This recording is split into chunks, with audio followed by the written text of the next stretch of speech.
안녕하세요. 유창선입니다. 유창선의 인문학 동행. 오늘 7번째 시간입니다. 격주에 한 번씩 하는데 어느덧 7회가 됐네요. 7회가 됐으니까 지금 14주 한 거죠? 14주면 어떻게 되나?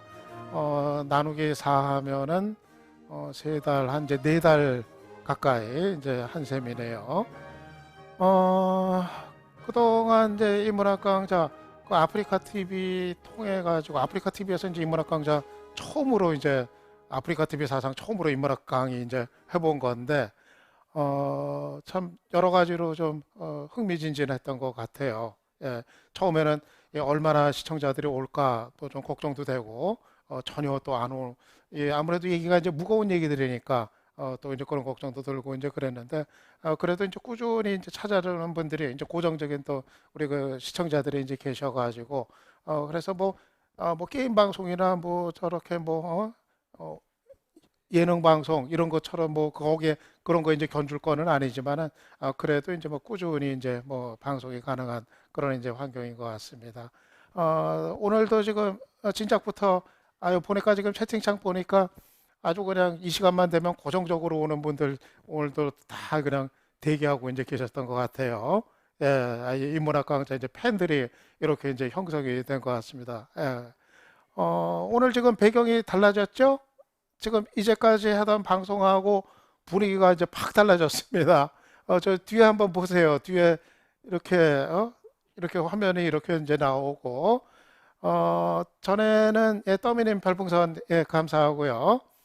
전에는 상당히 좀 어두운 분위기에서 인문학, 뭐 죽음 얘기하고 막 이제 그러니까는 뭔가 한번 좀 그냥 깔리는 분위기, 어둠침침한 분위기에서 무겁게 이제 갔었는데 이렇게 팍 분위기가 이제 달라졌습니다. 여기 어딘지 아세요?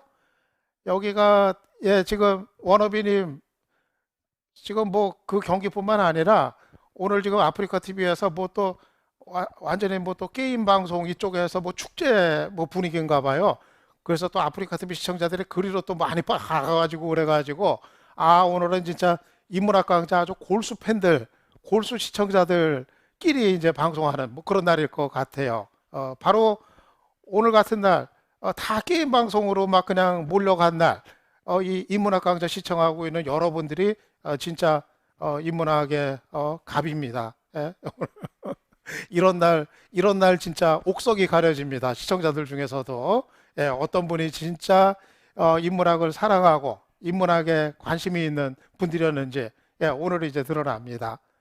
그건 그렇고 그건 이제 농담이었고요. 지금 이 환한 스튜디오 이거 어딘지 아세요? 어딘지 아시는 분 한번 맞춰보세요. 지금 채팅창에서 여기 어딜까요? 여기가 어딜까요? 막 뉴스에도 나고 기사도 나고 막 그랬었는데 어, 여의도 땡. 예, 아프리카 스튜디오인데 곰탱 아부님 정답입니다. 예, 예, 아프리카 TV 프리업 스튜디오예요. 예, 그 대치동 삼성동 그쪽에 있는 바로 이제 거기입니다. 지난번에 그 기사에 났었죠? 아프리카 TV가 스튜디오 아주 그냥 멋있는 아주 좋은 스튜디오 이제 인수했다고 그 이제 기사도 여러 군데 나고 이제 그랬어요. 그런데 저도 오늘 처음 와봤거든요. 여기 판교 아니에요. 판교 아니고 그거는 아프리카 TV 이제 본사가 판교고 여기는 이제 별도로 아프리카 TV가 새로 인수한 이제 스튜디오가 여기가 이제 대치동에 있습니다. 그래서 프리업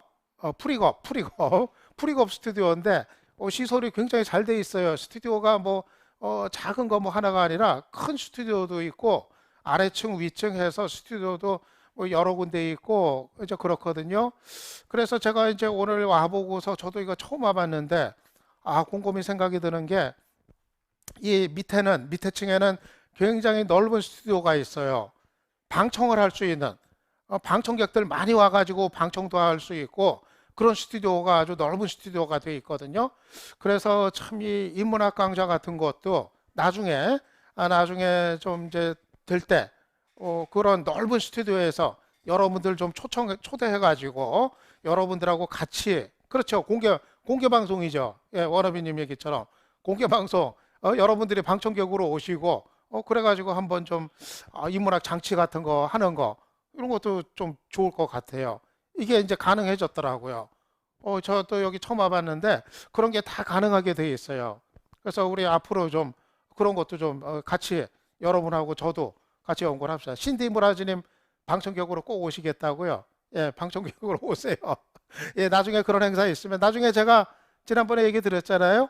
예, 아프리카 TV 인문학 강의 한 거 가지고 제가 이제 책 내려고 합니다. 책 낼 겁니다. 그러면 한번 여기 그 넓은 스튜디오에서 한번 그 북 콘서트 같은 거, 인문학 강좌 아프리카 TV 통해서 방송한 거 그거 가지고 이제 책 내는 거거든요. 그거 살을 붙여 가지고 그러면은 그거 북 콘서트 한번 공개 방송으로 한번 할 테니까 여러분들 그때 신청해 가지고 많이들 오세요. 예.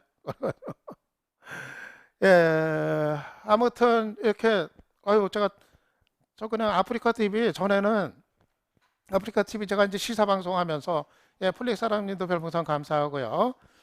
제가 시사 방송하면서는 그냥 맨날 집구석에서 집 방구석에서만 그냥 맨날 똑같은 그냥 화면 가지고 하고 그래서 굉장히 단조롭고 그랬는데 이렇게 좀 새로운 콘텐츠를 가지고 방송하고 싶다, 시청자들 만나고 싶다 하니까 이렇게 또 좋은 환경에서 방송하는 게 점점 이제 가능해지네요. 예, 예, 오늘 예, 지금 채팅창에서도 얘기 나오는데 예, 오늘 막강한 게임 방송이 지금 진행 중인 시간이어가지고 제가 하필 오늘 인문학 강좌 운이 없게도 그 시간하고 겹쳐버렸어요. 예? 뭐 멸망전? 예, 그러니까 자관 예, 오늘은 우리 그냥 인문학 애호 시청자끼리 오늘 가는 날입니다. 근데 이게 그래요. 인문학 강의 제가 이제 해놓은 거는 또 그 업로드가 이제 되거든요. 아프리카 TV 제 방송국 게시판에도 업로드를 해놓고 제가 또 유튜브에도 올려놓고 이제 그러니까 계속 꾸준히 그걸 통해서들 보시더라고요. 제 방송국 와서도 이렇게 지난 방송 다시 보기로 VOD로 계속해서 이제 보시고 유튜브에도 그 올려놓으니까는 계속해서 꾸준히 그 조회수가 늘어나더라고요. 그래서 계속해서 많은 분들이 이제 꾸준히 이제 보니까는 예, 뭐 지금 뭐 생방송 뭐 시청자가 뭐 전부가 아닙니다. 그거 통해서 훨씬 많은 분들이 계속 이제 시청들을 하시고 뭐 이제 그렇게 이제 되더라고요. 예, 그래서 오늘 그 새 스튜디오 얘기 제가 이제 드렸고요. 그러다 보니까 좀 막 염세 주인님은 유튜브에서 자기 전에 틀어놓고 시청하셨어요. 예, 제가 방송한 거 유튜브에 다 올라가 있습니다. 유튜브 가셔가지고 유창선 검색하시면은 지금까지 인문학 강의 한 거 그거 다 지금 올라가 있으니까 그거 통해서 다시 보셔도 되고 제 방송국 게시판에 오셔도 다 지난 방송들 다시 보기 통해서 보실 수가 있습니다. 네, 여기까지 지금 이제 앞에 얘기 쭉 이제 드렸고요. 오늘 지금 채팅창에 보니까 계속 보셨던 투표, 참 투표 얘기, 예, 투표들 해주세요. 오늘도 그 여러분들 설문 투표 있으니까 투표들 좀 참여들 많이들 이제 해주시고요. 예. 오늘 주제는 조금 글쎄 색다르게 좀 잡아봤습니다. 주저앉지 말고 일어서기. 뭐 이렇게 잡아봤어요. 뭐 전에 주저앉지 않고 주저앉지 말고 일어서기 예? 뭐 같은 얘기인데 전에는 좀 이렇게 인문학적인 뭔가 좀 냄새가 물씬 풍기는 그런 식으로 이제 타이틀을 달았는데 오늘 타이틀은 어떻게 생각하면은 글쎄 뭐라 그럴까 그냥 우리끼리 그냥 얘기하는 듯한 그런 분위기의 이제 타이틀을 제가 이제 잡았어요. 주저앉지 않고 일어서기. 뭐 긴 얘기 필요 있겠습니까? 뭐 말 그대로죠. 참 오죽 세상 사는 게 힘들면은 저런 얘기 제가 오늘 들고 나왔을까요? 다들 주저앉을까봐 걱정이 돼가지고 너무 이게 세상 살기 힘들다 어렵다 뭐 그냥 사방에서 그 얘기들 나오니까 이러다가 진짜 주저들 앉으면 안 되는데 일어서야 되는데 제가 그 마음으로 오늘 인문학 강의는 준비를 했습니다. 힘든 세상 산다는 게 도대체 뭔지 이렇게 참 사는 게 참 힘든 세상 도대체 산다는 게 뭔지, 우리 산다는 게, 그리고 이거 도대체 어떻게 살아야 되는 건지, 사는 게 너무 참 힘들고 빡빡하고, 내일이 돼도 뭐가 달라질지 그런 생각 들고, 뭐 무슨 낙으로 살아야 되는 건지, 뭘 내다보고 살아야 되는 건지, 오늘은 그냥 그런 얘기 좀 해보려고 이제 합니다. 뭐 꼭 특별히 뭐 강의라기보다도 어떻게 생각하면은 그냥 여러분하고 저하고 그냥 마주 앉아서 이 저녁 자리에 같이 그냥 막걸리 집에서 아니면 삼겹살 집에서 그냥 같이 마주 앉아가지고 삼겹살 구우면서 아니면 막걸리 한잔 하면서 얘기 나누는 그런 기분으로 오늘 얘기를 좀 하려고 합니다. 누구세요? 콰튜, 아유, 읽기도 힘들다. 진짜 요즘 한번 앉으면은 계속 쉬고 싶으시다고요? 참 힘드신가 봐요. 그죠? 힘들죠? 한번 앉으면 그냥 쉬고만 싶고 그런 마음. 뭐 어떤 마음인지 알아요. 저도 알고 다 여러분들도 아마 공감하지 않을까 생각이 이제 듭니다. 예, 다음 화면 한번 보죠. 예. 저 그래프를 한번 보죠. 참 우리 사회가 얼마나 지금 살기가 힘들면 저럴까 하는 그 얘기입니다. 자살 얘기예요. 자살률. 우리나라 대한민국 자살률이 OECD 회원국 가운데 1위를 계속 달리고 있습니다. 뭐 한두 해만 그런 게 아니에요. 한두 해만 그런 게 아니라 무려 11년째, 11년, 12년, 10몇 년째 OECD 회원국 가운데 자살률이 1위입니다. 인구 10만 명당 29.1명, 2013년도 통계인데요. 계속 자살을 하고 있습니다. 글쎄 뭐 자살 없는 나라가 어디 있겠습니다만 왜 유독 우리나라가, 우리 사회가 이렇게 스스로 목숨을 끊는 사람이 많을까? 얼마나 살기가 힘들면 그럴까? 자살 사망자 수도 계속해서 증가를 하고 있어요.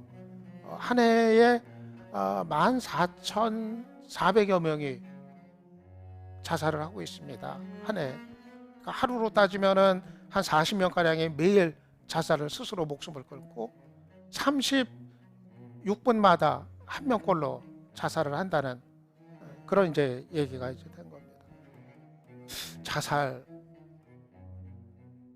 자살을 왜 할까요? 제가 지난번에 그 죽음에 관한 강의도 했습니다만은 자살하는 이유는 사는 것보다 죽는 게 낫겠다. 그렇게 생각을 해서, 그렇게 생각이 들어서, 그렇기 때문에 자살하는 거 아닙니까? 그러면은 죽는 것보다 지금 살고 있는 게 못하다는 얘기 아니에요. 얼마나 사는 게 고통스럽고 힘들면은 그런 어떤 극단적인 선택을 할까? 참 이 자살률 얘기가 우리 사회가 얼마만큼 지금 살기가 힘들어져 있는지 이거를 그냥 단적으로 드러내는 그런 이제 통계가 될 것 같습니다.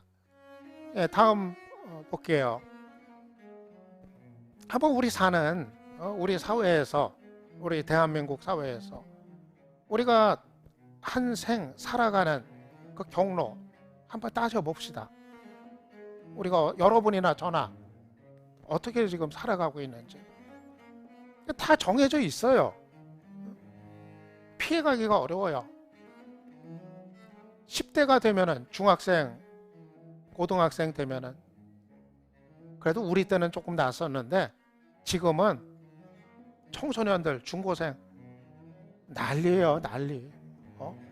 이 입시 전쟁 치르느라고 좋은 대학 가야 되기 때문에 조금이라도 어떻게든 좋은 대학 가야 그 다음에 생존을 할 수 있는 사회이기 때문에 뭐 청소년기에, 우리 때는 그래도 청소년기에 참 책들 읽고 싶으면 많이 읽었어요. 문학소년이 될 수도 있었고, 저만 해도 그 중학생 때, 중학교 때 참 문학 작품들 참 좋아했었어요. 많이 읽었어요. 뭐 어린 왕자, 뭐 좁은 문, 데미안, 이 사춘기 시절에 참 그런 문학 작품들 많이 읽고 참 이제 그랬었는데 요즘은 보니까 뭐 없어요. 애들이 엄두를 못 내요. 못 내고 당장 뭐 입시 준비하는데 뭐 요즘은 또 입시 이거 왜 이렇게 어려워졌는지 대학 입시 같은 경우는 뭐 수시 뭐 해서 전형들이 워낙 복잡해지니까는 그거 스펙 쌓으랴 뭐 봉사활동 가랴 뭐 그냥 내신 관리하랴 뭐 애들이 뭐 말 못해요. 전쟁이에요. 전쟁. 그래요. 그러면 이제 그렇게 해가지고 이제 간신히 어떻게 해서든 대학을 갔다고 칩시다. 대학을 갔어요. 고등학교 때 입시 전쟁 치를 때는 내가 대학생 되면은 이제 좀 자유로워지겠지. 대학생 가면 되면은 참 뭐 배낭여행도 다니고 이 젊음을 낭만을 만끽하고 좀 자유롭게 나 하고 싶었던 거 그런 것도 마음껏 하고 어? 내가 정말 살고 싶은 대로 한번 좀 살아봐야지. 그런 꿈을 갖고 이제 가죠. 근데 웬걸? 요즘 대학 저도 뭐 대학 다니는 뭐 아이 있고 뭐 그렇습니다만 참 불쌍해요. 대학생들 요즘. 등록금 비싸니까는 그거 마련하려고 알바하죠. 용돈 마련하려고 알바하죠. 그리고 학점 전쟁. 학점도 전쟁이더라고요. 전쟁. 뭐 다들 그냥 학점 관리한다고 학점을 잘 받지 못하면은 취업을 못하니까 백수가 되니까 잘 받아도 취업이 안 되는데 뭐 학점 때문에 난리예요. 애들이 꼼짝을 못해요. 애들이 꼼짝을 못해요. 그러니까는 이게 뭐 딴 데 눈을 팔지를 못해요. 눈을 돌리지를 못해요. 다른 데로. 참 불쌍해요. 우리 대학 다닐 때 생각하면 불쌍해요. 20대 시절이 그렇게 지나갑니다. 취업전쟁 하느라고. 그래서 정말 요행이 참 취업되는 게 요행이 된 세상이 됐는데 취업되는 사람은 되고 취업 안 된 사람은 결국은 나이 30대에서도 알바하고 그러고 또 살아야 되고 그렇게 되죠. 그래가지고 이제 나이가 30이 되고 40이 됐어요. 결혼하고 가정을 꾸렸어요. 이것도 장난 아니잖아요. 요즘 결혼해도 전셋값 장난이 아니잖아요. 전셋값이 얼마나 뛰었어요 지금. 집 사는 거는 내 집 마련은 뭐 한참 뒤의 일이고 이 신혼부부가 전세자금 마련하는 것도 얼마나 지금 힘들어졌습니까. 그 전세자금 없어가지고 결혼들 못하는 사람들도 많고 그러니까 이 30대 40대 가정 꾸려서 아이 낳고 이 거주 문제 해결하랴 또 육아 또 아이 교육시키랴 30대 40대 나이 그냥 가버려요. 자기의 어떤 여유 나의 어떤 여유로운 삶 내가 하고 싶었던 삶 이런 거를 누려볼 기회가 없어요. 계속 숨가쁘게 갑니다. 그러고 나서 이제 아이들 조금 컸어요. 그러고 나면 50대가 됩니다. 50대가 됐는데 이제는 나가라고 그러네. 회사에서 직장에서 퇴직의 위협. 언제까지 평생 직장은 없어졌고 이 정년 보장이 되는 것도 아니고 사실은 퇴직의 위협에 시달려야 되고 불안. 그리고 60대 이후가 되면은 노후의 불안. 갖고 있는 재산, 돈 다 아이들한테 교육비, 학원 보내고 뭐 그냥 등록금 대고 거기 다 쏟아붓어요. 대한민국 부모들이 그래요. 나는 나중에 어떻게 될지언정 자식들 교육 여기에는 다 쏟아부어 왔습니다. 자식 잘 되라고. 그러고 나니까 없어요. 노후를 어떻게 할 수 있는 게 그게 없어요. 노후가 불안해요. 100세 시대가 됐다고 하는데 까마득해요. 이게 장수가 축복이 아닌 게 살 날은 엄청 많아졌다고 하는데 이거를 무슨 수로 버티느냐. 이제 소득은 없고 걱정이 늘었어요. 무조건 오래 산다고만 해서 축복이고 행복이 아닌 세상이기 때문에 그렇게 돼버렸습니다. 이게 참, 예, 다음에 넘겨줘 보세요. 위로 조금 올려주시고요. 예, 예, 예. 어, 참 숨가뻐요, 우리 사는 게. 지금 얘기 드린 것처럼. 태어나가지고 지금 늙을 때까지 한숨을 돌릴 여유가 없습니다. 계속 달려야 돼요. 경쟁.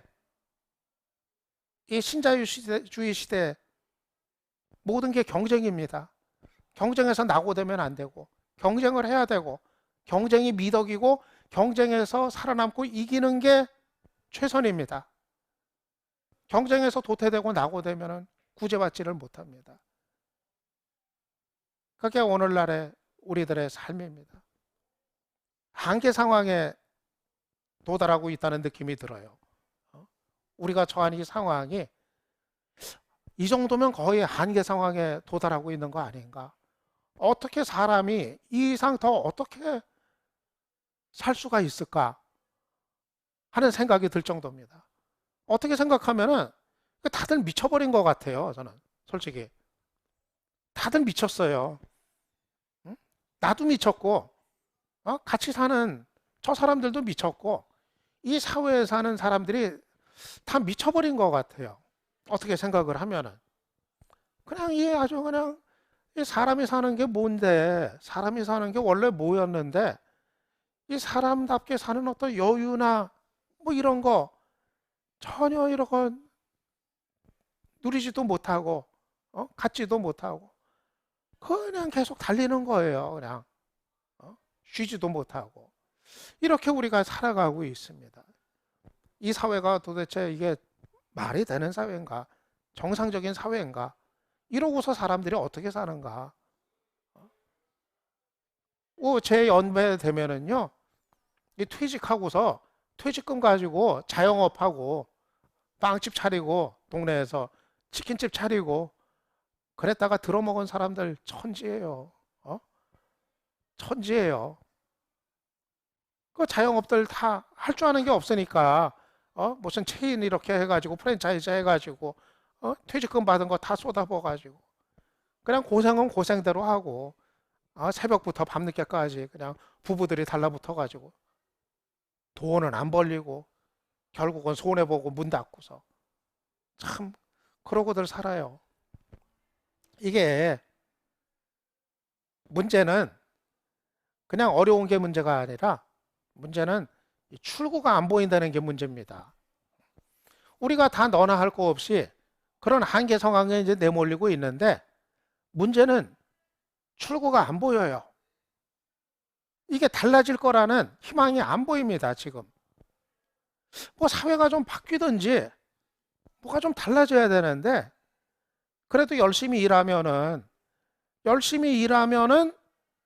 살 수 있는 좀 그렇게 이게 돼줘야 되는데 어떻게 된 게 아무리 그냥 열심히 일을 해도 새벽부터 밤까지 가게 지키고 그렇게 고생을 하면서 일을 해도 이 먹고 살 수가 없으니 먹고 사는 거 걱정을 해야 되니 이거 어떡하냐는 거죠.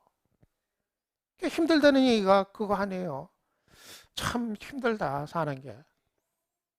이렇게 내가 부지런히 일을 하고 열심히 살아보려고 하는데도 왜 맨날 여기서 이 모양 이 꼴일까? 왜 재산이 늘어나지도 않고 도대체 뭐 하고 있는 건가? 이게 저는요 우리가 이 덫에 갇혀버렸다 하는 생각을 합니다. 덫에 가둬져 버렸어요. 덫에 걸려가지고 갇혀버렸어요. 빠져나오질 못해요. 덫이 이렇게 물고 있어가지고 우리 안에 갇혀버린 것 같아요. 여기서 탈출을 못하게 했어요. 탈출을 할 수가 없어요. 출구가 없어요. 이건 아닌데 분명히 이건 아닌데 사회가 이렇게 되는 게 온당한 건 아닌데 열심히 일을 해도 살기 어려운 게 이게 맞는 건 아닌데 방법이 없습니다. 대안이 없어요. 예, 푸코 얘기입니다. 제가 뭐 푸코에게는 뭐 인문학 강좌하면서 가끔씩 뭐 소개를 해드립니다만은 흔히 그 푸코 하면은 이제 앞에 저작들만 국내에는 많이 알려져 있어요. 뭐 감시와 처벌, 뭐 국내에서 늘 뭐 대표적으로 푸코 이제 알려지고, 그래서 주로 이제 그 규율, 권력의 어떤 그 규율, 뭐 이런 부분들을 이제 많이 알려져 있는데, 제가 이제 소개해드리는 거는 이제 푸코 이제 마지막에 이제 나왔던 부분들입니다.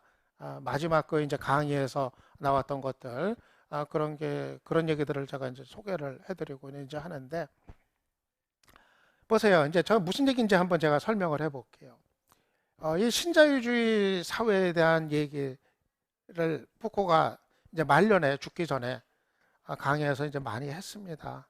이 신자유주의 사회에 대한 우려, 이 비판 이런 걸 많이 했습니다. 한마디로 얘기하면은 살게 하거나 죽게 내버려 두기다. 이렇게 얘기를 할 수가 있겠습니다. 뭐냐 하면은 제가 설명을 해볼게요. 이 신자유주의 시대에서 신자유주의적 통치의 얘기입니다. 이 사회가 시장 원리로 이제 완전히 바뀌어 버렸어요. 신자유주의적 통치 속에서. 그래가지고 그 파블로프의 개 있죠? 이렇게 훈련 받아가지고 이 먹이 보이면은 이제 침 흘리고, 시간 되면은 그 종소리 나오면은 침 흘리고 이런 거. 그러니까 파블로프의 개처럼 이 조련 가능하고 조작 가능하고 통치 가능한 주체. 그러니까 이 개인을 이 시장의 원리라고 하는 거, 경쟁을 최우선으로 하는 시장의 원리를 개인 속에 내면화시켜 버린다는 거죠. 그래가지고 이 개인이 그 시장 원리를 자기 속에 내면화해 가지고 나를 그렇게 통제하고 관리를 하는 거예요. 시장 원리에 따라 가지고. 이게 그 얘기입니다. 시장 원리라는 게 나라는 어떤 한 개인의 속으로 파고드는 거예요. 나의 내면 속에. 그래서 나는 이 시장 원리에 따라 가지고 나를 통제하고 나를 관리합니다. 그게 이제 푸코가 자기 자신의 기업가 이렇게 이제 표현을 하는데요. 그러니까 스스로가 나를 기업가로 만든다는 겁니다. 내가 나한테 투자를 하고, 왜냐하면 경쟁을 위해서는 나를 관리를 해야 되잖아요. 쉽게 얘기하면 나 스펙 쌓아야 되잖아요. 경력도 관리를 해야 되고, 비용을 들이고 나한테 투자를 합니다. 왜? 나를 향상시키기 위해서, 나를 개발시키기 위해서 그렇게 합니다. 그게 나 자신에 대한 기업가가 된다는 얘기입니다. 스스로가 기업가가 돼요. 나에 대한. 그게 결국은 이 시장 원리의 예속화가 되는 거죠. 내가. 시장 원리가 내 속에 내면화가 돼가지고 나는 결국 그거에 따라서, 시장 원리에 따라서 나를 통제하고 관리하는 그런 예속된 존재가 되는 겁니다. 시장 원리의 예속이 되는 그런 존재가 이제 되는 거죠. 그러니까 지금 요즘 뭐 그 노사정 대타협 하면서 저런 얘기 나왔잖아요. 앞으로 이제 쉬운 해고가 가능해질 거다. 그러니까 성과가 낮은 사람은 해고를 쉽게 할 수 있게 된다. 이런 거 나왔어요. 또 임금 피크제 얘기도 나오고 있잖아요. 또 뭐 능력급 같은 거, 그런 것도 그렇고. 이런 게 이제 뭘 의미냐 하면은 경쟁 아닙니까? 나를 관리를 해야 돼요. 다. 내 경력을, 내 스펙을 내가 계획하고 관리해야 됩니다. 나를 통제를 해야 돼요. 아니면 거기서 다 쉬운 해고 대상이 되는 거죠. 앞으로는 해고가 되는 거예요. 그러니까 이 신자유주의적 통치라고 하는 게 거기에 시장화된 기술에 적응하는 사람은 사회 안에 살게 하고, 반대로 그런 기술에 적응하지 못하거나 거기에 저항하는 사람, 그런 자는 가차없이 사회 밖으로 버린다는 얘기인 거죠. 죽게 내버려 둔다는 거죠. 적응하는 사람은 살게 해주고, 적응 못하고 아니면 저항하는 사람은 가차없이 밖으로 내몰아 가지고 죽게 내버려 두고, 그게 신자유주의적인 통치입니다. 잘 생각해 보세요. 진짜 그런 거 아닌가? 그렇습니다. 무섭습니다. 지금의 우리가 살고 있는 이 세상은 대단히 무섭습니다.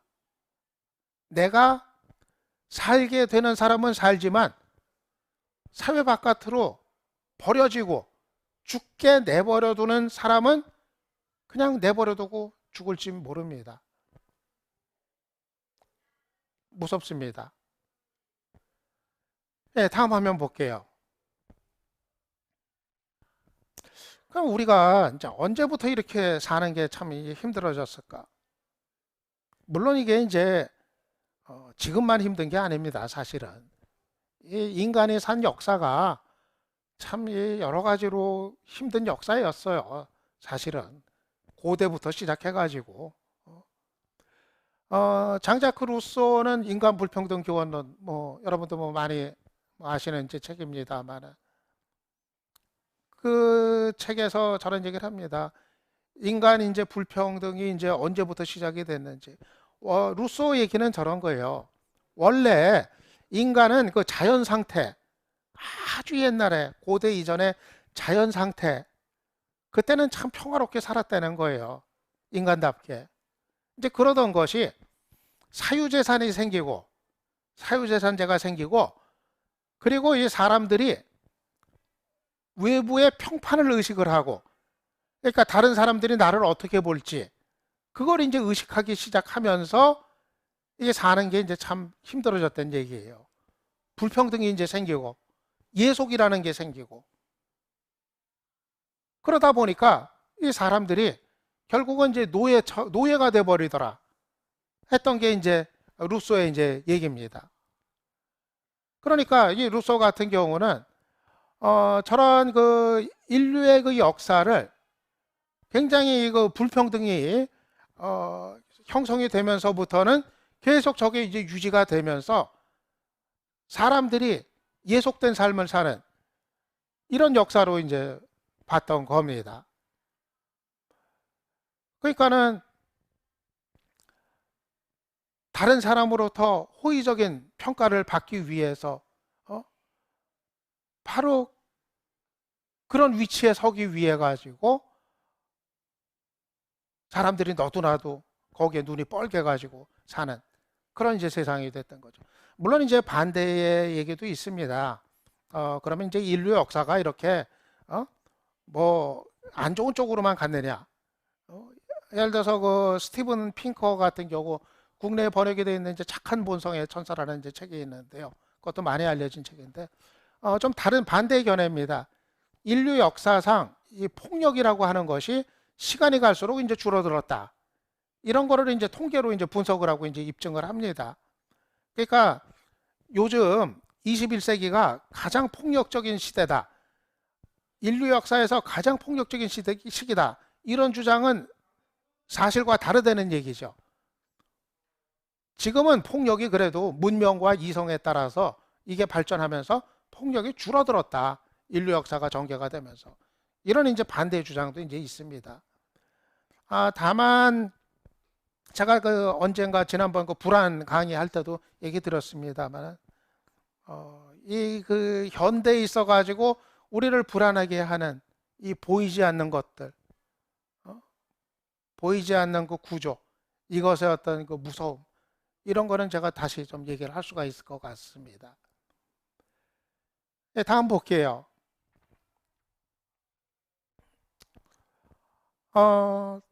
그러면 우리가 이 탐욕의 노예가 돼버리는 그런 삶에 대한 이제 우려입니다.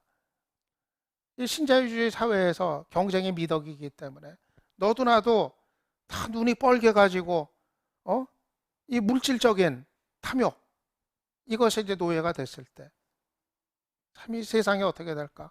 내가 얼마나 망가질까? 이런 걱정입니다. 여러분 제가 지금 인용한 게 그 찰스 디킨스 그 위대한 유산 아시죠? 거기 이제 나오는 이제 얘기입니다. 그 위대한 유산을 이제 보면은 다른 얘기죠. 그 주인공이 그 고아 출신인 아주 가난한 그 피비라고 있죠. 피비 이제 주인공으로 나옵니다. 그 동네 그 노처녀 그 해비섬이라는 아주 그 부자가 있는데 그 노처녀 그 해비섬의 그 저택에 드나들게 됩니다. 거기서 양녀 그의 양녀 에스텔라를 만납니다. 그때부터 이 피비 눈이 돌아버렸어요. 자기의 그 순수함을 잃고 자기의 그 비루한 삶 이거를 부정하기 시작합니다. 이러면서 전혀 다른 지위 상승, 신분 상승을 이제 꿈꿉니다. 그래서 누군가로부터 유산을 자기가 물려받게 됐다. 이런 얘기를 이제 들어요. 그래가지고 피비 주위 사람들을 자기 매부라든가 또 자기가 가까웠던 소녀 비디라고 있는데 다 배신을 해버립니다. 그리고 그 대신 신분 상승을 위해서 다른 곳으로 떠나버립니다. 그런데 자기는 그 유산을 물려주겠다고 했던 사람이 아까 얘기한 그 노처녀 부자 해비섬인 줄 알았는데 그게 아닌 거로 이 소설에서 드러나요. 그게 아니라 감옥 안에 갇혀있던 어떤 그 중죄인이 있어요. 근데 자기가 옛날에 도와준 적이 있었기 때문에 그 사람이 이제 은혜를 갚으려고 유산을 주려고 했던 겁니다. 근데 그게 다 이제 물거품이 돼버리죠. 감옥 안에 있는 중죄인이 유산을 줄 수가 없기 때문에. 그래서 다 물거품이 돼버립니다. 이 피비 가졌던 욕망이 좌절이 돼버리는 거죠.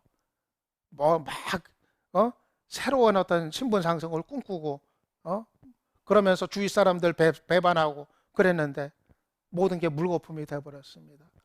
그 위대한 유산에 나오는 얘기입니다. 그 매부 조가 얘기를 해요. 그 핍한테 인생이란 너무나도 많은 부분들이 하나로 용접되어 결합된 구성물이라고 말하고 싶다. 그래서 어떤 사람은 대장장이, 어떤 사람은 양철공, 어떤 사람은 금세공업자, 어떤 사람은 구리세공업자인 거야. 그런 식의 구분은 반드시 있기 마련이고 그런 게 생기면 반드시 만족하고 받아들여야 하는 거란다. 그 매부 조가 핍한테 했던 얘기입니다. 이 매부 조는 이 핍을 데리고 일하다가 배신을 당했어요. 대장간에서 데리고 일하다가 핍한테 배신을 당했죠. 결국은 핍이 그런 꼴이 돼버린 상태에서 저런 조언을 해주는 겁니다. 그러니까 어차피 사람이라는 게 다 구분이 있고 그러면은 자기 만족하고 받아들여야 할 때가 있다. 그러니까는 그렇게 물질적인 탐욕에 사로잡혀 가지고 그렇게 살지 말아라 하는 얘기를 해준 거죠. 위대한 유산에 나오는 얘기가 이제 또 있습니다. 다음 얘기도 제가 전해드릴게요.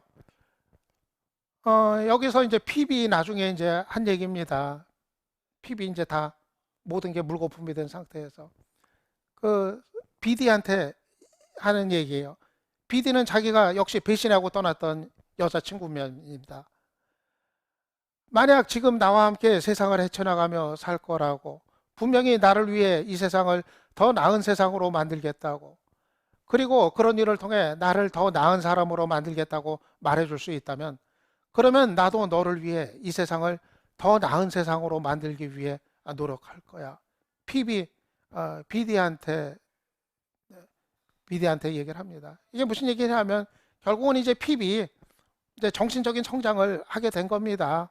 자기가 그렇게 헛된 꿈을 욕망을 갖고 가졌다가 그게 좌절이 되면서 깨달은 게 행복이라는 게 주변을 배신하면서까지 쫓는 물질적인 욕망 그거를 통해서 이루어질 수 있는 게 아니더라. 그리고 양심, 인간의 이거야말로 삶의 가장 소중한 가치이더라. 이거를 핍이 자기 입으로 얘기를 하게 된 겁니다. 핍은 그 과정을 겪으면서 정신적인 성장을 한 그런 인물로 나타납니다. 저런 얘기입니다. 경쟁, 살기 힘드니까 경쟁이 전부라고 생각을 해서 눈이 뻘개서 경쟁을 하는데 욕망, 탐욕, 그것이 오직 물질적인 욕망에만 내가 모든 것을 사로잡혔을 때 당장 내가 망가진다는 거, 내가 망가진다는 거, 인간애를 잃은 인간다운 모습을 잃었을 때 내가 망가진다는 거, 바로 이제 그 얘기입니다. 왜냐하면은 제가 뒤에서도 얘기 드리겠습니다만 그 물질적인 탐욕이 글쎄 그것이 이루어지기라도 한다면은 보장만 된다면은 또 얘기는 다를 수 있을 겁니다. 내가 뭐 인간성이야 어떻든 간에 인간이고 뭐고 간에 내가 정말 엄청난 물질적인 부를 주어 가지고 잘 먹고 잘 산다. 그거라도 보장이 된다면 또 모르겠습니다. 그것도 또 하나의 선택이고 삶일 수 있으니까. 하지만 욕심은 냈지만 그거조차도 되지 않았을 때 그러면은 나는 도대체 무엇일 것인가? 그 탐욕은 이루어지지 못하는 헛된 욕망이었었고 나는 나의 인간에는 파괴가 됐고 나는 그다음부터 뭐를 갖고 살아야 될 건가? 우리는 이런 거에 대한 두려움, 질문 그런 걸 가질 필요가 있다고 생각을 합니다. 다음 보겠습니다.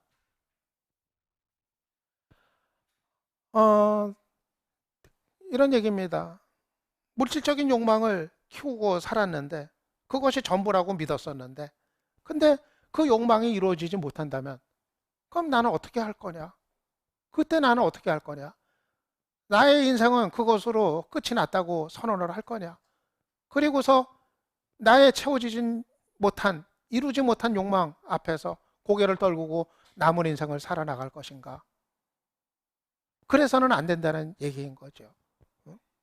그것이 나의 전부가 돼서는 안 된다. 물질적인 욕망이. 그것이 실패했을 때, 이루어지지 못했을 때 나는 그러면은 쓰러질 수밖에 없지 않는가. 결국은 나의 삶을 지탱해 주는 것은 다른 것에서 찾아야 된다는 얘기죠. 경쟁 자체가 나의 삶을 지탱해 줄 수는 없다. 그 욕망 자체가 나의 삶을 지탱해 주는 힘이 될 수는 없다. 나의 삶을 정작 지탱해 주는 것은 바로 나의 삶의 근육이다. 내가 만들어낸 나의 근육이다. 나의 삶의 근육. 이거를 단련시켜야 한다.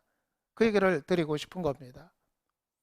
바로 그것을 위해서도 제가 지금 뭐 인문학 강좌 하고 있습니다만은 우리가 또는 제가 인문학 얘기를 했던 것도 바로 그런 이유입니다.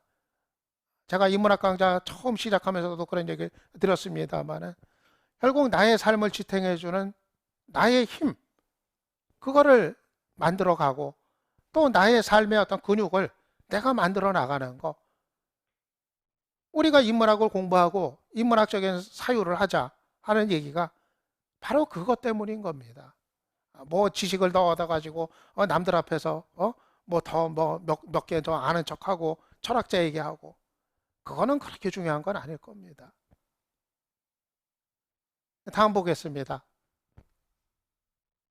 니체 얘기입니다. 제가 인문학 강좌하면서 니체 얘기는 자주 소개를 해드립니다. 틈틈이. 그것 때문에 그렇습니다. 의지. 항상 니체 얘기는 의지와 맞닿아 있습니다. 인간의 의지, 나의 의지, 나의 운명을, 고통을 이겨내는 나의 의지, 이겁니다. 여기 클라운 RPB님, 주제가 내가 듣기엔 내 나이가 너무 어리다고요? 한 고딩 정도 되세요? 아니면은 20대? 20대? 한 나이 20세? 나이가 너무 어렵다고 그러시는데 대학생.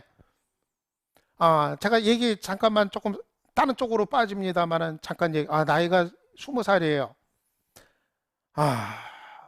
20살인데 어렵다. 그게 현실이에요. 현실이에요. 우리는 이게 참 잘못되어 있습니다. 우리 사회는. 앞으로 가는 게 걱정이 돼. 지금 대학에서 철학과들이 다 없어지고 있습니다. 그리고 교양 과목, 무슨 윤리학, 철학 관련 과목들 개설됐다 폐강되는 강의들 천지더라고요. 그러면은 정말 지금 대학 다니면서, 대학 4년 다니면서도 인문학 책 하나도 제대로 안 읽고서 그냥 졸업을 하고 사회로 나가는 거예요.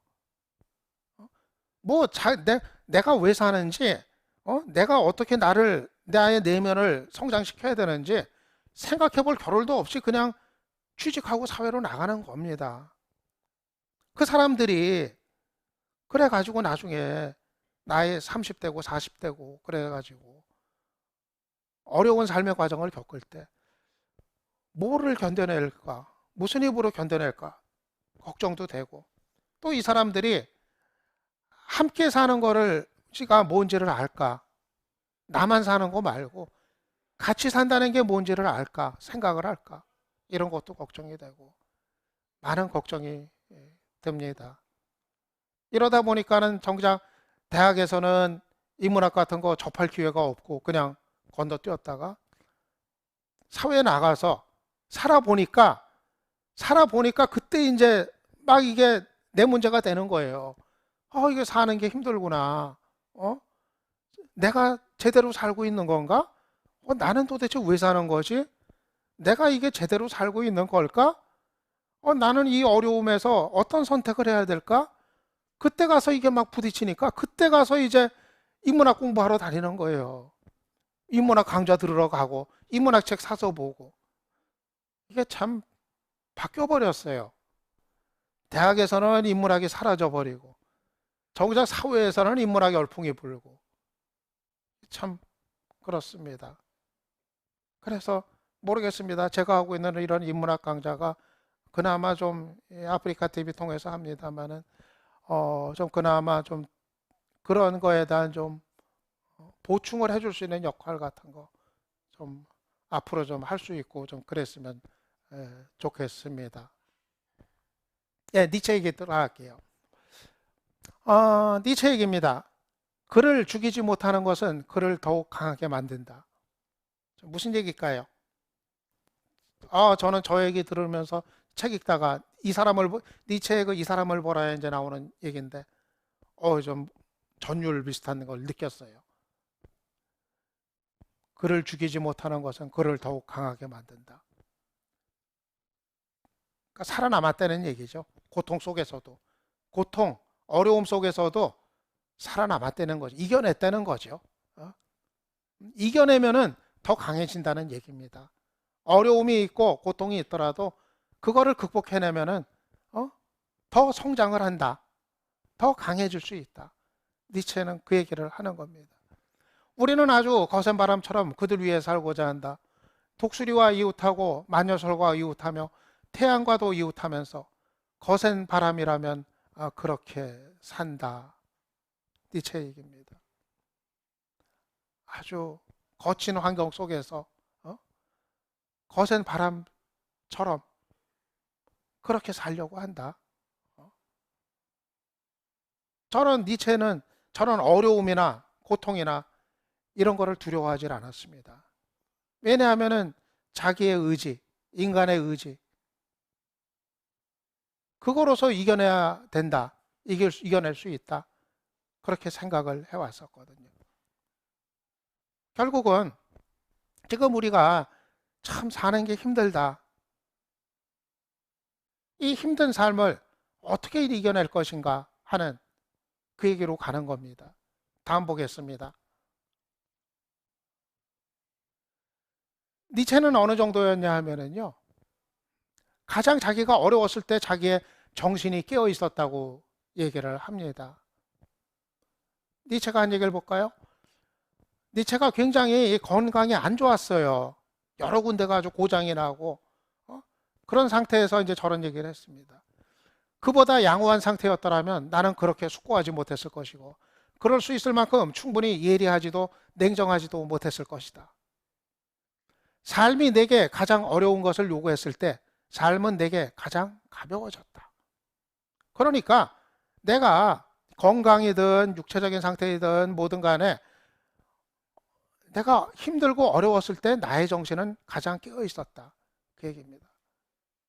철학자로서 단지 어렵고 힘든 거를 그냥 어렵다는 것 자체로 받아들이는 게 아니라 그 어렵고 고통받았을 때 나의 정신이 가장 깨어 있었더라는 거.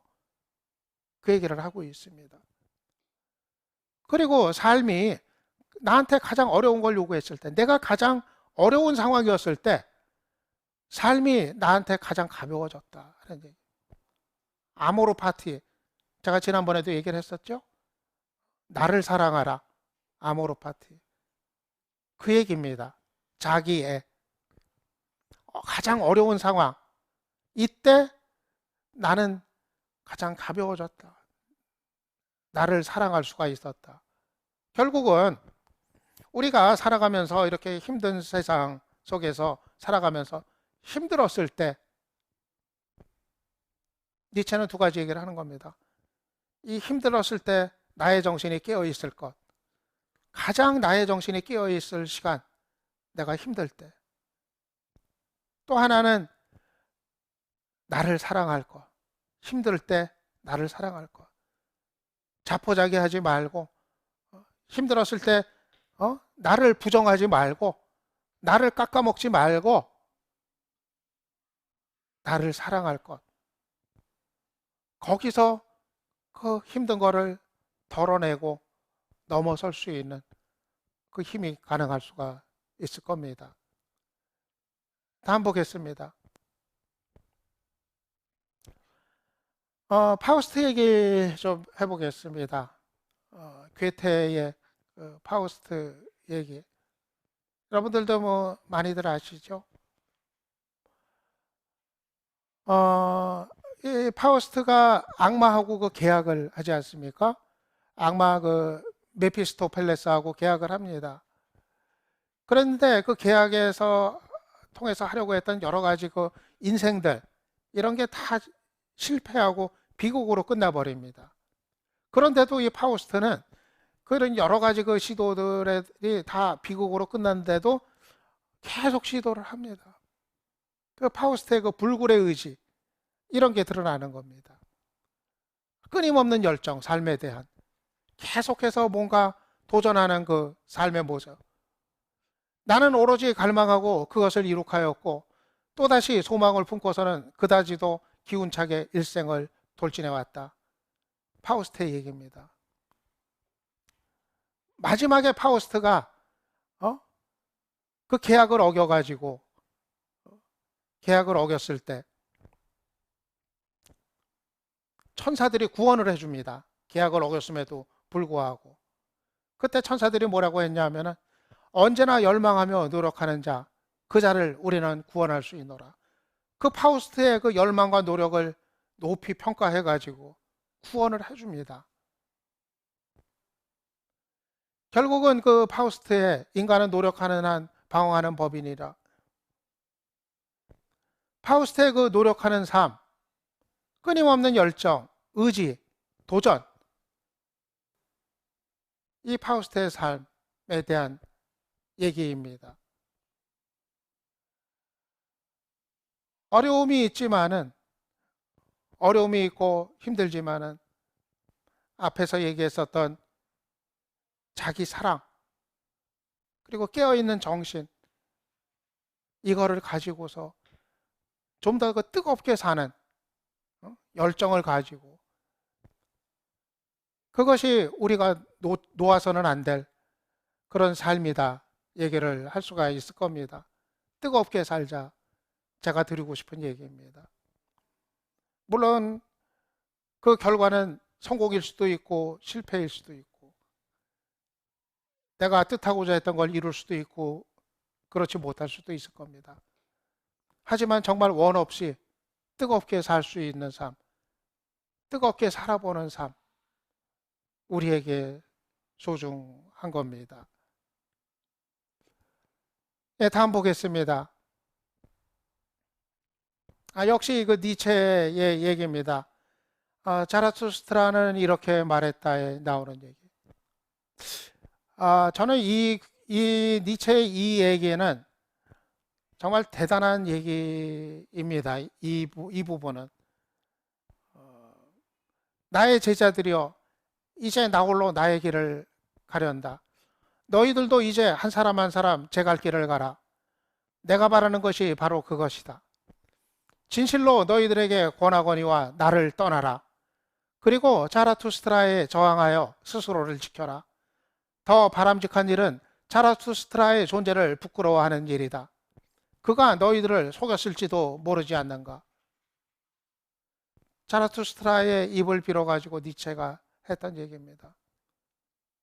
나를 숭배하지 말라는 얘기입니다. 너희들은 나의 신도가 되지 말라는 얘기입니다. 나의 신도가 되지 말고 나를 믿지 말고 너의 길을 가라. 도구마를 망치로 부숴라. 그 얘기입니다. 저런 얘기 있죠? 부처를 만나면 부처를 죽여라. 그 얘기 있지 않습니까? 조사를 만나면 조사를 죽여라. 그러니까 어떠한 권위라든가 어떠한 관념, 여기서부터 다 벗어나라. 해탈을 해라. 인정하지 말아라. 그 얘기입니다. 그러니까 니체가 자라투스트라를 통해서 했던 얘기는 어떤 거를 너무 믿지 말고 어떤 도구마를 맹종을 하지 말고 너의 길을 가라. 그 얘기를 우리한테 해주고 있는 겁니다. 내가 나의 길을 가는 그 힘, 그것이 필요하다는 얘기인 거죠. 다음 보겠습니다. 다음 보겠습니다. 예, 이거는 뭐 니체의 얘기, 뭐 같은 얘기입니다. 우리는 동요하고 있다. 하지만 그것 때문에 불안해하거나 새로 얻은 것을 포기할 필요는 없다. 게다가 우리는 낡은 것으로 되돌아갈 수도 없다. 우리는 이미 배를 불태워버리고 말았다. 용감해지는 수밖에 없다. 뒤로 돌아갈 수 없는 어떤 나의 선택, 아주 그 결연한 의지가 느껴지지 않습니까? 정말 자기가 가는 길에 대한 어떤 결연한 의지. 이미 낡은 거로 되돌아갈 수도 없고 배를 불태워 버렸다. 이제는 용감해지는 수밖에 없다. 앞으로 가는 것밖에 없다. 그 얘기가 되는 거죠. 아까 얘기한 것처럼 의지의 얘기입니다. 의지. 다음 보겠습니다. 사르트르의 얘기입니다. 실존이 본질에 선행한다. 이 종이하고 그 칼하고 사람하고를 한번 비교를 해봅시다. 사르트르의 이제 설명입니다. 이 종이를 자르는 칼하고 사람이 어떤 차이가 있는지. 이 칼이라고 하는 거는 본질이 먼저 정해집니다. 왜냐하면 칼이 어떻게 만들어지냐 하면 이 칼을 만드는 장인이 있지 않습니까? 장인이 이 칼을 제작할 때는 어떤 기능을 먼저 생각을 하고서 칼을 만듭니다. 칼의 본질은 종이 자르는 일입니다. 그게 칼의 본질입니다. 장인은 그거를 위해서 칼을 만들었습니다. 그렇기 때문에 이 칼은 또는 다른 어떤 사물들, 물건들은 이 본질이 실존에 앞섭니다. 그런데 인간은 그렇진 않습니다. 미리 정해져 있는 본질이라는 것이 없습니다. 인간이 태어날 때 본질, 너는 뭐다 하는 본질이 없다는 얘기인 거죠. 정해진 것이.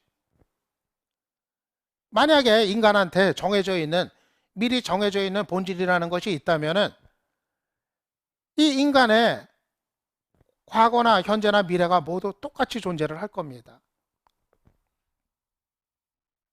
인간한테는 미래가 존재하지 않을 겁니다. 이 얘기가 무슨 의미냐 하면은요, 이겁니다. 결국은 인간이 자기 자신한테 책임이 있다는 얘기입니다. 주어진 본질이 없다는 얘기는 결국은 이 본질을 정해져 있는 것이 없기 때문에 내가 앞으로 만들어 나간다는 겁니다.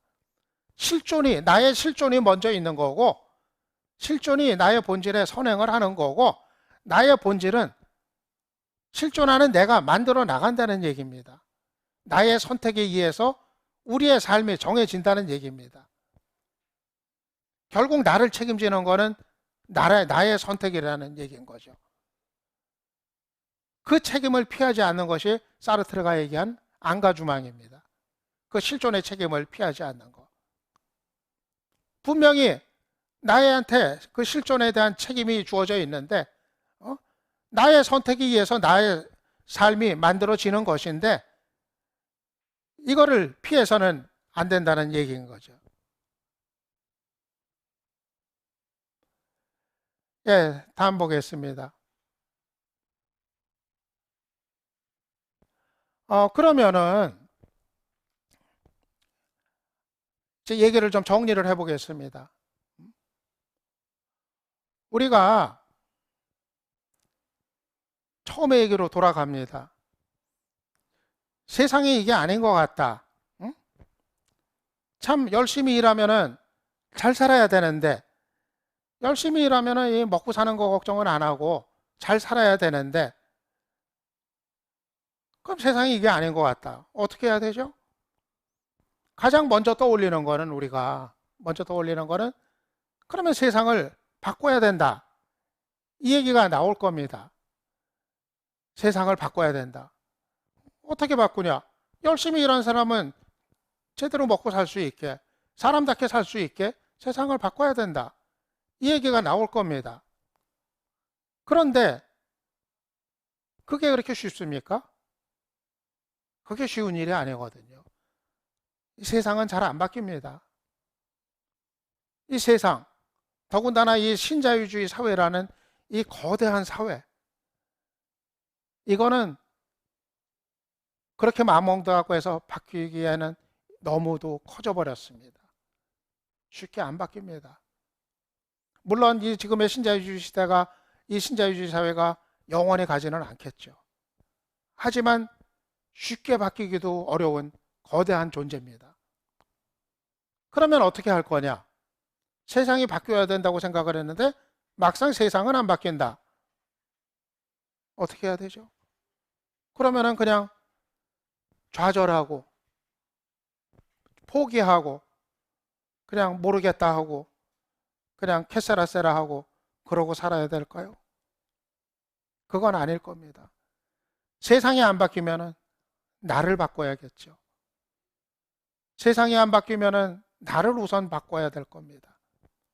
두 가지입니다. 제가 얘기 드리고 싶은 건. 하나는 인간답게 살도록 나를 바꿔야 될 거고. 아까 얘기했었죠. 경쟁, 무력, 여기에만 눈이 뻘게 가지고 그게 사는 거에 전부인 것처럼 그렇게 살지 않고 인간답게 사는 멋, 인간답게 사는 여유, 인간답게 사는 품격 이런 거를 지키면서 인간답게 사는 거. 그거로 되도록 나를 바꾸고 나를 스스로 풀어주는 거죠. 그리고 또 하나는 나를 바꾸는 게 나를 더 단단하게 만드는 거. 그렇게 나를 바꾸는 거. 이것이 필요하다 얘기를 드릴 수가 있을 것 같습니다. 세상이 쉽게 바뀌지를 않으면은 그러면은 나는 더 강해져야 됩니다. 나의 내면, 나의 내면은 나의 정신은 더 강해져야 될 겁니다. 그 힘든 세상을 살기 위해서는 세상을 바꾸든가 그것이 아니면 나를 바꾸든가 제가 드리고 싶은 얘기입니다. 네, 마지막 얘기입니다. 여러분들 그 리스본행 특급 열차 많이들 보셨죠? 영화 책으로도 보신 분도 계실 거고 저는 이제 영화로 봤는데 아주 그냥 아주 인상적이었었어요. 아주 인상적이었었는데 거기 마지막에 나오는 그 대화 제가 인용을 해봤습니다. 마지막에 나오는 대화.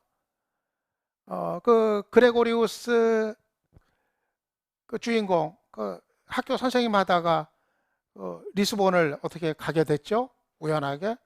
거기서 이 마리아나라는 여성하고 이제 굉장히 친해지고 이제 그랬는데 거기서 이제 리스본에서 지내면서 그 아주 거기서 있었던 그 과거 그 레지스탕스에 몸담았던 청춘들의 그 아주 뜨거웠던 삶, 그 얘기를 이제 전해 들으면서 이 그레고리우스가 자기 삶은 도대체 뭐였는가, 새로운 삶에 이제 눈뜨는 그런 이제 얘기였었습니다.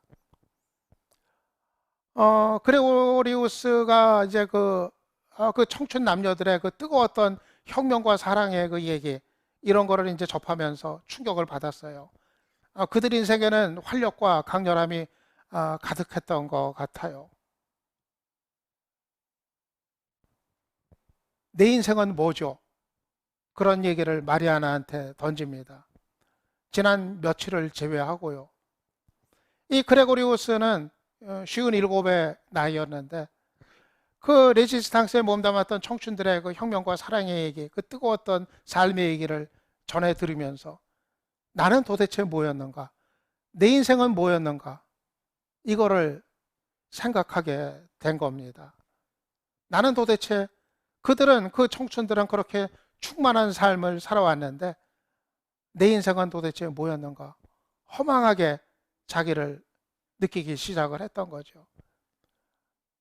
글쎄 이 두 남녀가 그 다음에 헤어졌는지 이 그레고리우스가 그냥 잡으니까 남았는지는 영화 끝에 나오질 않습니다만 저는 저 영화 보면서 그 그레고리우스의 내 인생은 뭐죠? 57살 먹은 남성의 저 얘기가 참 인상적이었었습니다. 저거는 언제든지 우리가 부딪히는 질문입니다. 내 인생은 뭔가? 내 인생은 뭐죠? 이거는 40 먹은 사람, 50 먹은 사람, 60 먹은 사람 다 제각기 다른 빛깔로 자기한테 던질 수 있는 질문입니다. 내 인생은 뭔가? 적어도 아까 얘기 드린 것처럼 내 인생은 뭔가 하고 스스로한테 물었을 때 정말 뜨겁게 아니면 충실하게 살아왔다. 나는 참 살 만큼 살아왔다. 살 만큼 살고 있다. 하는 얘기를 스스로한테 할 수 있는 나. 내가 10년 후에, 20년 후에 나이 60을 먹어가지고 스스로한테 물었을 때 내 인생은 뭐였는가? 내 스스로한테 물었을 때 자신 있게 성실하게 대답할 수 있는 내 인생은 이런 거였다. 나는 이거를 위해 최선을 다했다. 나는 이거를 위해서 노력을 하면서 살았다. 이 얘기를 할 수 있는 여러분, 우리가 됐으면 합니다. 예, 오늘 얘기는 강의 여기까지 하는 거로 하겠습니다. 네, 여기까지 얘기하는 거로 하겠고요. 예, 이제 화면 저한테로 넘어왔고, 예, 지금 이제 여러분들하고 좀 얘기 좀 나머지 시간은 얘기 나누는 거로 할게요. 예, 신디 무라지님은 잘 모르겠어요? 뭘 강의 더 해달라고 그래. 예, 행복한 올드님, 예, 감사하고요. 예. 아까 그 대학생, 20살 대학생 분도 그렇고, 몇 분은 뭔 얘기인지 잘 모르겠어요. 하는 분도 있고, 예, 감사합니다. 예. 근데 제가 처음에 시작할 때도 이제 그랬지만은, 이게 있어요. 이 인문학 얘기들이요. 인문학 공부나 인문학 강의, 인문학 책을 읽어도 이제 그렇고, 사실 제일 와닿을 때가 나이 좀 들어서입니다. 살면서 정말 산전수전 겪고, 기쁨이 뭔지, 아픔이 뭔지, 고통이 뭔지, 어려운 게 뭔지, 이런 것도 좀 겪을 만큼 겪고, 그러고서 이 인문학에서 나오는 여러 가지 얘기들 들으면은, 맞아. 저 얘기야. 이게 와닿아요. 나의 얘기로 와닿아요. 근데 이제 아직 정말 그런 거를 겪지 못한 나이, 거기서 아무리 좋은 얘기 있어도 그냥 좋은 거는 글자, 검은 건 글자고, 어려운 게 글자고, 뭐 이럴 수가 있죠. 그럴 수가 있어요. 예, 저도 그랬어요. 저도 그랬고, 사실은 저도 지금 읽는 책들이 지금 하는 공부가 진짜 공부다 하는 생각이 진짜 새록새록 들어요. 옛날에 책 읽은 건 다 소용이 없고 지금 책 읽는 것들이 이거 지금은 진짜 맞아. 그래, 이거야, 이거야. 이러면서 읽게 되거든요. 참 이게 참 묘한 역설이에요. 왜 하필이면 우리는 인간은 나이가 들만치 들어서 그때 돼서야 비로소 공부를 시작할 수 있는지. 참 이게 역설이에요. 제가 하면. 예, 여러분 중에 뭐 원어민님 별풍선 감사하고요. 예, 아, 뭐 질문이나 뭐 특별히 그런 얘기 있으면 하실 분은 해주셔도 좋고요. 예, 글버님 내 인생은 뭐죠? 생각만 깊어지는 밤이시라고요. 예, 밤에는 생각을 많이 하십시오. 예, 밤이라도 자기를 돌아볼 수 있는 시간 갖는 게 얼마나 좋습니까? 예, 원어민님은 마음을 울리는 방송. 예, 고맙습니다. 예.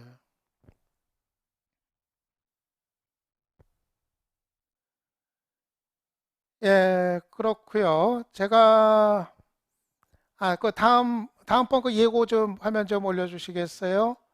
다음번 예고요. 8강. 2주 후에는 2주 후 같은 시간에는 함께 산다는 것, 연대하는 삶에 대한 이제 강의입니다. 함께 산다는 게 뭔지 우리가 혼자서만 살 수가 없습니다. 그리고 이 힘든 세상, 그리고 혼자서만 살아도 안 됩니다. 같이 살 생각을 해야 됩니다. 함께 살 생각을 해야 되고요. 그거는 결국은 연대, 솔리다리티의 얘기입니다. 우리가 어떻게 연대하면서 같이 살아나갈 수 있을 것인가. 그거에 관한 얘기를 2주 후에 하는 거로 하겠습니다. 그런데 제가 오늘 알릴게 다음번이 이제 8강인데요. 8회째 방송이 되는데 다음 주가 마지막 방송이 됩니다. 인문학 동행 8강이 이제 8회째가 마지막 방송이 됩니다. 여기서 왜 그러냐고 하는 분들 계실 텐데 원래는 제가 좀 더 길게 가져가겠다고 이제 했었죠. 근데 제가 여러 가지 좀 생각을 했는데 조금 당초 예정보다 좀 단축을 해가지고 시즌 1인데 이를테면 시즌 1을 조금 당겨서 좀 끝을 내려고 합니다. 왜냐하면 이제 두 가지 이유입니다. 하나는 제가 이 아프리카 TV에서 제가 강의를 했던 거 가지고 좀 빨리 좀 책을 내고 싶어요. 이 지금 이 생각들이 지금 아직 살아 있을 때 이것이 식기 전에 빨리 좀 원고로 책으로 좀 만들고 싶은 생각이 좀 굴뚝 같습니다. 예. 그래서 제가 근데 이 격주지만은 이 강의를 계속 준비해 나가는 상황에서는 이 몰입을 하기가 참 좀 힘들더라고요. 진도가 좀 더뎌요. 그래가지고 좀 한 두세 달 완전히 좀 원고 작업에 좀 몰입을 좀 해야겠다 좀 생각을 해가지고 길게 보면은 그게 더 나은 선택이겠다 생각을 해서 좀 요거를 좀 당겨서 시즌 1을 좀 끝내겠다 생각을 했고요. 또 하나는 제가 이 방출하는 거에 비해 가지고 이 채우는 거 요즘은 그 채우는 거보다 방출하는 게 더 많다 하는 생각이 들어 가지고 좀 채우는 거를 좀 방출을 많이 했으니까 좀 채우는 거를 더 많이 좀 해야겠다 하는 생각도 이제 좀 이제 같이 들고요. 그래서 그냥 무한정 늘리는 것보다 좀 아쉽더라도 여기서 이제 그 8회까지 해가지고 다음번 8회로 일단 좀 끝을 내겠다. 시즌 1입니다. 시즌 1이고요. 그렇게 이제 하고 유나사랑님 얘기처럼 시사방송은 계속합니다. 시사방송은 제가 뭐 이렇게 많이 뭐 준비를 해야 되는 건 아니기 때문에 그거는 매주 일요일 밤에 정규방송 계속합니다. 예. 시사방송은 계속하고 지금 인문학 강좌만 지금 그렇다는 얘기입니다. 그리고 아까 누가 그 얘기하셨죠? 원어비님이었나? 예. 제가 그 책을 내면은 그때 가서 그 책 가지고 한번 아프리카 TV 공개 방송 같은 거 해도 좀 좋을 것 같아요. 예? 그래서 여러분들이 그 다음 주, 2주 후에 마지막 방송 좀 함께들 다들 좀 같이 해주셨으면 좋겠고요. 그러면서 그때 인문학 동행 시즌 1 한번 결산도 좀 같이 했으면 하는 그런 좀 바람이 있고요. 그리고 나중에 제 책 나오면은 그때 같이 공개 방송 좀 여러분들 많이들 좀 같이 해주시면 좀 고마울 것 같아요. 제가 윤하사랑님 책 나오면 공개 방송 꼭 좀 해줬으면 좋겠다. 그럼 꼭 오세요. 그러면 예, 어, 예, 예, 문화평론가님도 오시고 클라우님도 오시고 많이들 오세요. 그때 좀 재밌게 좀 해보죠. 잔치 비슷하게. 예. 어, 참 투표한 거 오늘 그거 못 봤네. 투표한 거 결과 나왔나요? 참. 어, 글버님 인문학 꽁트집이 아니고 지금 제가 강의했던 내용들이에요. 예, 아프리카 TV 통해서 강의했던 내용을 이제 강의를 통해서 미처 다 하지 못했던 얘기들이 많잖아요. 그런 얘기를 더 풍부하게, 더 살아있게 담아서 그렇게 해서 이제 내는 책입니다. 그러니까 아마 아프리카 TV 강좌를 이제 책으로 냈다. 아마 그런 얘기가 이제 성립이 될 것 같아요. 예. 아마 책을 이 강좌 쭉 들으셨던 분도 나중에 책 나오면 그 책을 한번 쭉 보시면은 좀 정리가 될 겁니다. 좀 더 다시 한번 여러 가지 생각들을 정돈하는 아마 그런 기회가 될 수 있지 않을까 좀 생각을 좀 합니다. 예.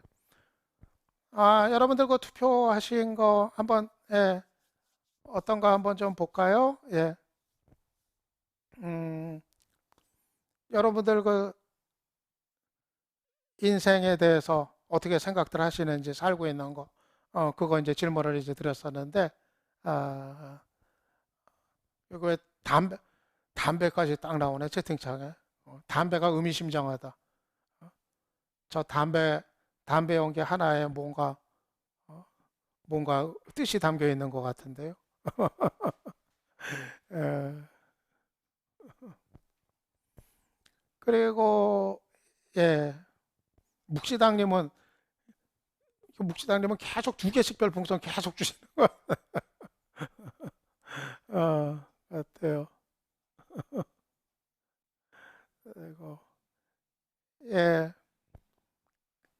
준비 안 됐으면 그냥 건너뛸게요. 그러면, 됐나?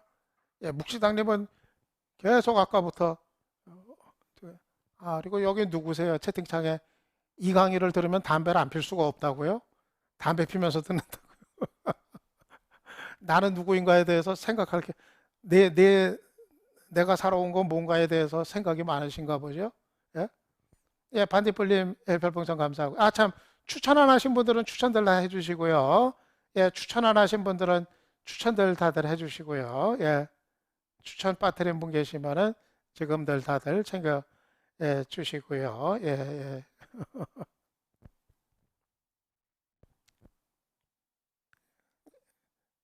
마지막으로 투표 결과 나오면은 좀 보고, 그리고 이제 끝내도록 하겠습니다.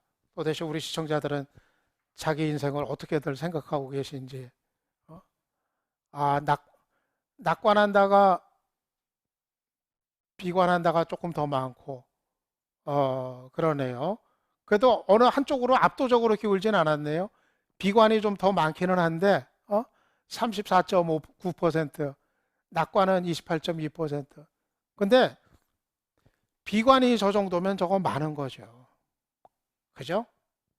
비관이, 어, 비관이, 인생에 대해서 비관이 저렇게 35%나 된다면은 저건 많은 거죠. 불행한 거죠. 앞이 안 보인다는 거 아니에요? 앞이 안 보이고 희망이 없다. 그 얘기 아니에요. 저거 많은 거죠. 예. 어렵다고 봐야 되는 거죠. 다들 어렵게 살아가는 걸 어렵게 많이들 받아들이고 있다 하는 얘기가 될 것 같습니다. 예, 알겠고요. 지금 늦게 들어오신 분은 그 자동 업로드 되니까 방송국 게시판에 자동 업로드 되니까 그거 다시 보기 하시면 되고요. 방송국 가서 내일 한 오전쯤부터 내일 오전 중에 재방송은 또 재방송대로 나갈 겁니다. 그리고 지금까지 인문학 강좌 됐던 거는 방송국 가면은 다시 보기로 보실 수가 있고요. 아니면 유튜브에 가서 유창성 검색하시면 역시 다시 보실 수가 있습니다. 거기 또 다 올라와 있으니까요. 예, 이제까지 거 다시 못 보신 분들은 보시면 아주 좀 나름대로 의미가 있지 않을까 저는 생각을 합니다. 예. 그리고 추석 지나서 우리 만나게 되겠죠? 예, 추석 그리고 주변에도 많이 알려주세요. 주변에도 그 유튜브라든가 제 방송국 게시판 와가지고 그 다시 보기로라도 볼 수 있도록 많이들 보니까 꾸준히들 보시더라고요. 계속 그렇게 올려놓으니까 예, 주변에도 많이 알려주시고요. 예, 실제로 저런 문제 가지고 고민하는 분들이 참 많아요. 주변에 보면은 나의 자존감에 대해서 이 불안에 대해서 막 걱정하고 그런 분들 많아서 참 어떤 땐 제가 한 강의를 해서 참 얘기하기가 못하지만 그거 한번 보시라 보고 좀 같이 생각해보자 그런 얘기 하고 싶을 때도 많고 참 그렇더라고요. 예, 우리 추석 연휴 잘들 보내시고요. 추석 연휴 지나서 10월 들어가 가지고 예, 마지막 강의에서 다시 만난 거로 하죠. 예, 추석들 잘 보내시고요. 예, 안녕히들 예, 계세요. 예, 추석 지나고 뵙겠습니다. 감사합니다.